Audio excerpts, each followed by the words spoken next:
el corazón del mundo antiguo, donde el sol besaba la tierra con un calor implacable, se extendía el imperio persa. 127 provincias desde la India hasta Etiopía se arrodillaban ante un solo hombre, el rey Asuero. Su poder era absoluto, su riqueza, legendaria. Su palabra era ley, y su capricho, el motor que movía los engranajes de la historia. En su capital, Susa, la vida era un tapiz tejido con hilos de opulencia, intriga y un miedo reverencial. Pero incluso los imperios más grandes pueden ser sacudidos por un acto de desafío. La reina Basti, en un acto de dignidad que le costaría la corona, se negó a ser un trofeo. Su no resonó en los pasillos del palacio, un eco silencioso de rebelión que dejó un trono vacío y un rey herido en su orgullo. El imperio necesitaba una nueva reina. Y en la búsqueda de la mujer más hermosa del reino, el destino comenzó a tejer un plan mucho más grande, uno que se había puesto en marcha generaciones atrás. Lejos del esplendor del palacio, en las calles polvorientas de Susa, vivía una joven llamada Hadasa. Huérfana, criada por su primo Mardoqueo, llevaba en sus venas la sangre de un pueblo exiliado, el pueblo judío. Su belleza era un susurro en un mundo de gritos, una joya oculta que pronto sería descubierta. Cuando el decreto real ordenó que todas las jóvenes vírgenes y hermosas fueran llevadas al harén del rey, el corazón de Mardoqueo se llenó de temor. En la jaula dorada del harén, entre mujeres que luchaban por joyas y sedas, Éster encontró favor. No por lo que exigía, sino por lo que era. Su humildad era un perfume exótico en un ambiente cargado de ambición.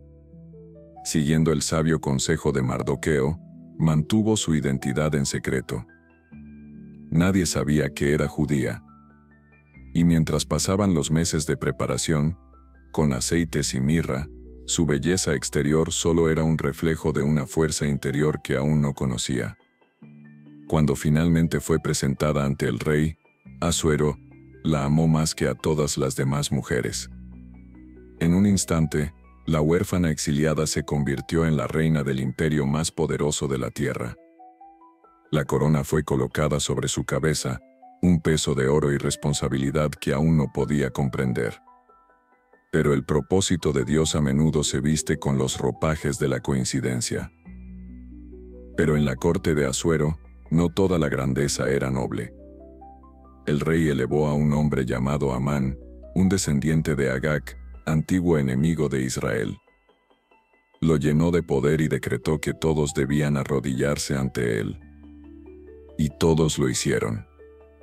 Todos, excepto uno. Mardoqueo, fiel a su Dios, se negó a inclinarse ante un hombre.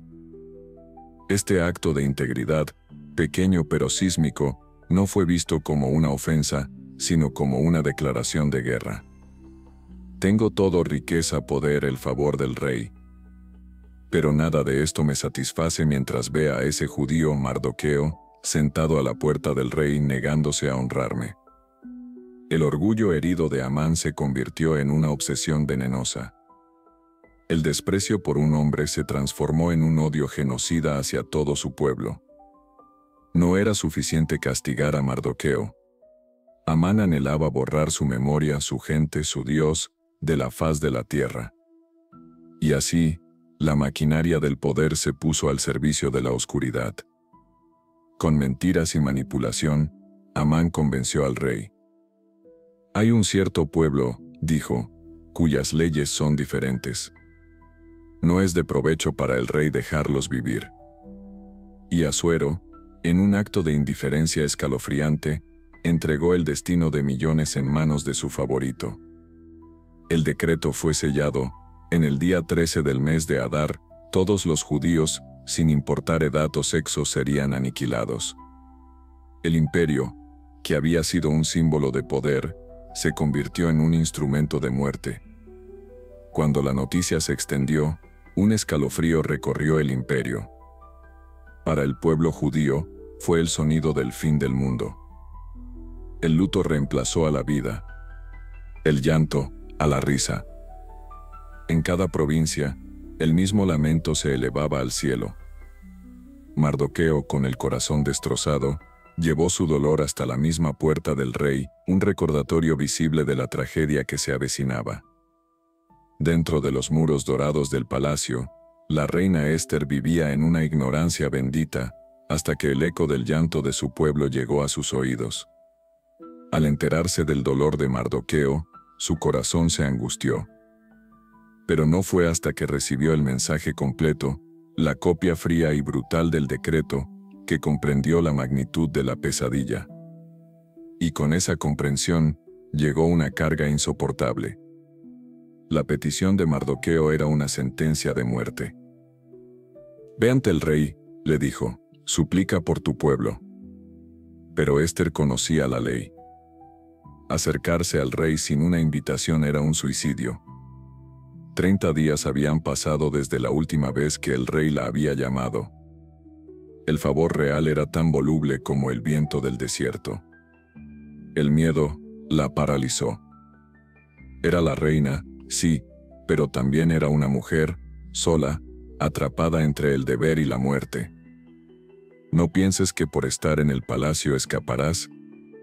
Si guardas un silencio cómplice en este momento, el alivio y la liberación para los judíos vendrán de otra parte, pero tú y la casa de tu padre pereceréis.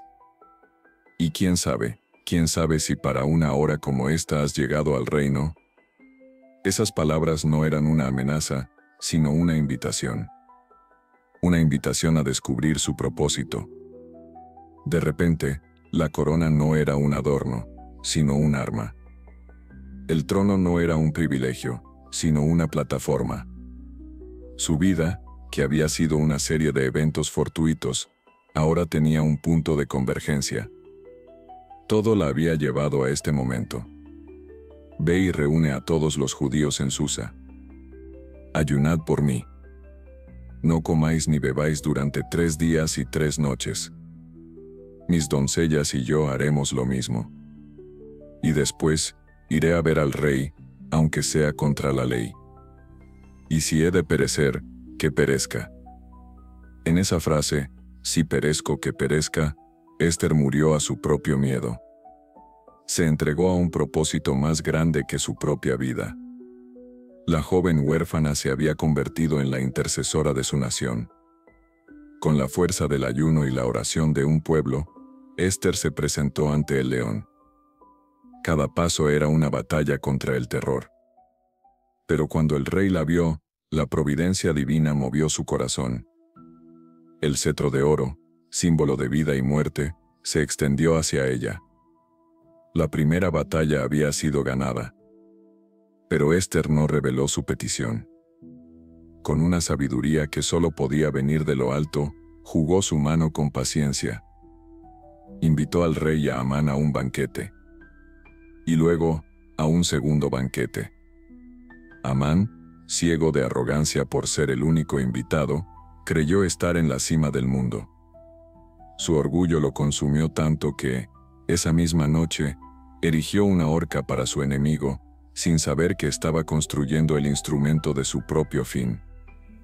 Esa misma noche, el insomnio de un rey cambió el curso de la historia. Mientras Amán esperaba en el patio, ansioso por ejecutar su venganza, el rey descubría una deuda de honor. La ironía divina estaba a punto de desplegarse en todo su esplendor. ¿Qué se debe hacer por el hombre a quien el rey desea honrar?, preguntó Asuero. Y Amán, en su egolatría, describió su propio sueño de gloria, solo para recibir la orden más humillante de su vida: haz todo eso con Mardoqueo el judío. Ahora sí, reina Ester. ¿Cuál es tu petición? Hasta la mitad de mi reino te será concedida. El momento había llegado. El tablero estaba dispuesto. Todas las piezas, movidas por una mano invisible, estaban en su lugar. El orgullo de Amán había sido humillado. El rey estaba en deuda con Mardoqueo. Y la reina tenía el favor del rey. Si he hallado gracia ante tus ojos, oh rey, mi petición es esta: que se me conceda la vida. Y mi demanda: que se salve a mi pueblo. porque hemos sido vendidos, yo y mi pueblo, para ser destruidos, para ser asesinados y exterminados.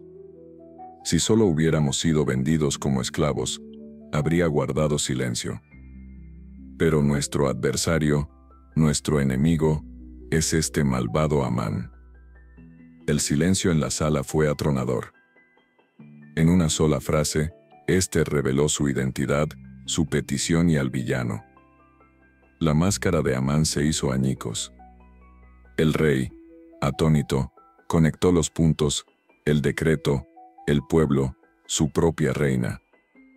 La traición era tan profunda, tan personal, que su ira estalló como un volcán. El pánico se apoderó de Amán.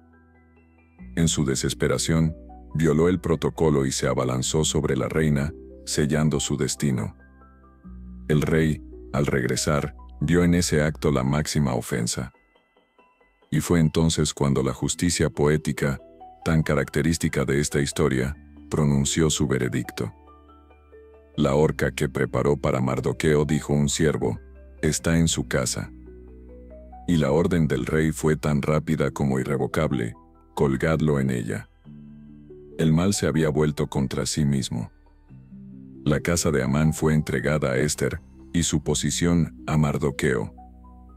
Pero la amenaza persistía. La ley persa era inmutable. El primer decreto no podía ser revocado, pero podía ser contrarrestado.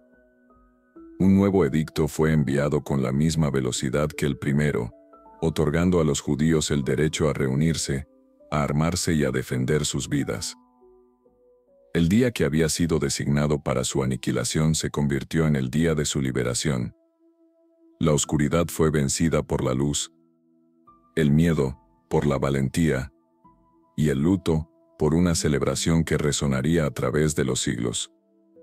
Así nació la fiesta de Purim, un recordatorio perpetuo de que el destino puede cambiar, de que los planes del mal pueden ser deshechos, y de que un pueblo puede ser salvado. La historia de Esther es un eco que viaja a través del tiempo. Es la historia de una providencia silenciosa, de un Dios que obra en las sombras, que teje su plan maestro con los hilos de la vida cotidiana. Nos enseña que la valentía no es la ausencia de miedo, sino la acción a pesar de él. Y nos deja con una pregunta que resuena hasta nuestros días, y quién sabe si para una hora como esta, tú también has llegado a tu reino.